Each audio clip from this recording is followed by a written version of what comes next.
Hey everyone, welcome along to Unorthodox Cricket. Now I just thought I'd start this channel just as a way of creating a bit of a community, just so we can have discussions around anything interesting going on in the cricketing world.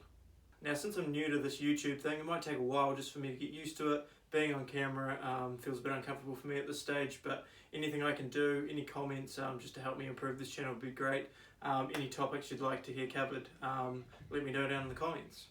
Now, as a huge cricketing nerd, this is obviously such an exciting time with the World Cup on. So what we're going to do today is we're going to have a look at the current table and just see how things are looking. Now, just looking at the table, it's fair to say that South Africa and Afghanistan probably aren't going to advance to the semi-finals. Now, this is both disappointing for South Africa and Afghanistan. South Africa, yet again, really struggling in World Cups. They promise so much, led by Faf, great batsman and great leader. And they've got such a great bowling attack. Unfortunately, guys like Quinton Cock and Hashim Amla haven't really fired at the top, and it's just been a bit of a shit show all around for South Africa yet again. Now, Afghanistan have been a little disappointing. Personally, I thought they might had a couple of upsets in there, but unfortunately, the guys who I thought might do well, such as Rashid Khan, Mujibur Rahman, and Zazai at the top, they just haven't really fired. I think the spinners have struggled on the English pitches. Haven't really gave him that much assistance, and Zazai got figured out pretty quickly at the top. Guys bowling wide outside off, and him trying to swing it across the line hasn't really worked. So unfortunately for Afghanistan, I can't see them picking up any wins from here on out, but it's good to see them in the tournament, and you can almost guarantee in 2023 they're going to be a side that could really make a push for the semis. Now, looking back at the table, it sort of leaves Pakistan, West Indies, Bangladesh and Sri Lanka with sort of an outside chance at a semi. Of these two, personally, I think Bangladesh and West Indies would be the most likely to push for those semis, purely just through Shakib Al Hassan's form at the moment, along with Mushfiqur Rahim, and Bangladesh are getting stronger and stronger, as they have been for the last 10 or so years now. I wouldn't mind seeing them if they could make a push for the semi. It would be a great story coming from easy beats to semi-finalists, but I'm still not quite sure they're going to have the powder to push through for the semis. The other team, the West Indies, I think are another outside chance. Obviously there's so much power in that lineup, led by Chris Gayle, Evan Lewis, Shai Hope's in great form, and then you got Dre Russ in there if he's fully fit, and they basically bat all the way down to Jason Holder. There's just a lot of power there. They've got 6 hitting potential, and also the West Indies at the moment are a bit like the West Indies of old. They've got some real big, fast, nasty bowlers in there who can really make an impact at the top. So for me, if any of those teams are to make a shot for the semis, it would be West Indies or Bangladesh. Now, as we take a look at the top of the table, no real surprises when it comes to Australia. Always dominant in World Cups, always have been. They're going to be really hard to beat in this tournament. Closely followed by New Zealand, who have been in great form. Probably rely on a few players a bit more than other teams. Your Kane Williamsons, Ross Taylors, Martin Guptills, Trent Bolt. So if they don't perform, could be really tough for them to kick on through past the semis. England, as everyone sort of predicted, World Cup favourites, great batting power, excellent bowlers, great fielding unit, and they are going to be really hard to beat. Surprised last night that Sri Lanka managed to upset them.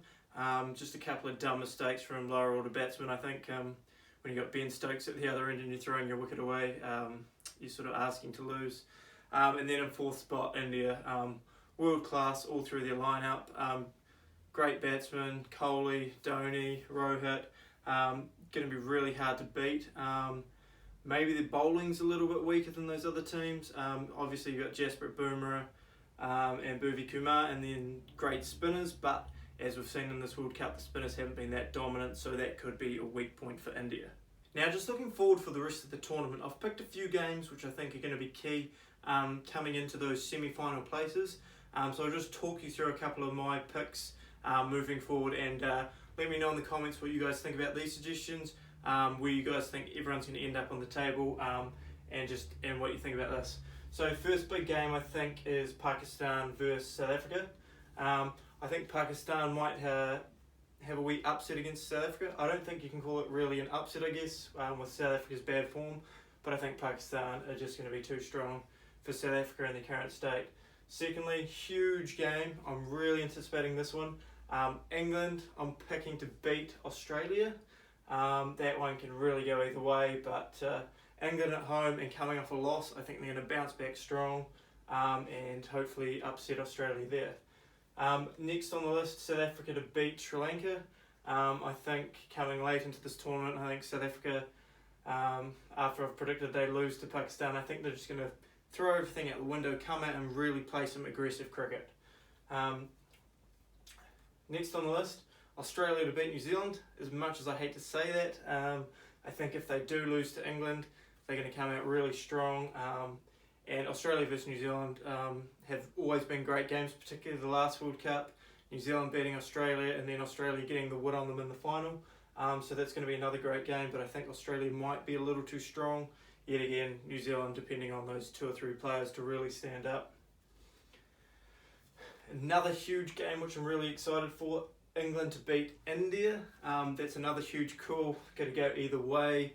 It just depends who shows up on the day really, but yeah, onto those teams who could be a late push for the semi-finals. West Indies, I've predicted to beat Sri Lanka. Not much to say there really, it's just a feeling within, and that's basically this whole list anyway. Then moving on to New Zealand to beat England. I think New Zealand, if they come off a loss to Australia, they're going to be really keen to get back in there and get stuck in. I'm not sure England can keep going with their form. I know they lost to Sri Lanka, but they are favourites, really strong, but I think New Zealand might just have a chance. That could be a bit of bias from me, but let's hope for the best. And then wrapping up the last 2 games, I've got Bangladesh to beat Pakistan and South Africa to beat the Aussies. Now that's a huge one.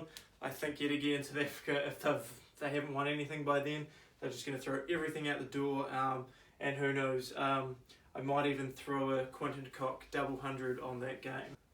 Now what I've done is taken a look at the remaining fixtures, and I've sort of come up with my own sort of mock prediction tables for how the final table is going to look. So at the top I've got New Zealand on 15, tied with India, and then moving down into tied for second I've got both Australia and England.